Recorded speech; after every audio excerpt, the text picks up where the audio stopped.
Breaking news! যে মানুষটাকে নিয়ে গত কয়েক সপ্তাহ ধরে অবসরের গুঞ্জন থামছেই না, সেই নেইমার জুনিয়র এবার নিজেই জানিয়ে দিলেন নিজের ভবিষ্যৎ নিয়ে বড় আপডেট। নেইমার বলেছেন, ফুটবলে আমার আর কত বছর বাকি আছে আমি জানি না, কিন্তু আমি এখনই অবসরের কথা ভাবছি না। এই একটি কথাতেই যেন কোটি কোটি ব্রাজিল সমর্থকের মুখে আবারও ফিরে এসেছে হাসি। তিনি আরো জানিয়েছেন, এই মুহূর্তে তার পুরো মনোযোগ শুধু সান্তোসের দিকে। ডিসেম্বর পর্যন্ত চুক্তির মেয়াদ শেষ না হওয়া পর্যন্ত নিজের সর্বোচ্চটা দিয়ে ক্লাবের জন্য লড়াই করবেন। এরপর তিনি নিজেই সিদ্ধান্ত নেবেন, সান্তোসেই থাকবেন, অন্য কোথাও যাবেন, অবসর নেবেন, নাকি ফুটবলের পথেই এগিয়ে যাবেন।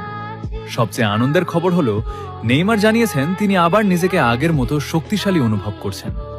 প্রতিটি ম্যাচের সঙ্গে তিনি আরো আত্মবিশ্বাসী হচ্ছেন, নিজের ফুটবলকে আরো বেশি উপভোগ করছেন এবং বিশ্বাস করছেন তার ভেতরে এখনো অনেক কিছু দেওয়ার বাকি আছে।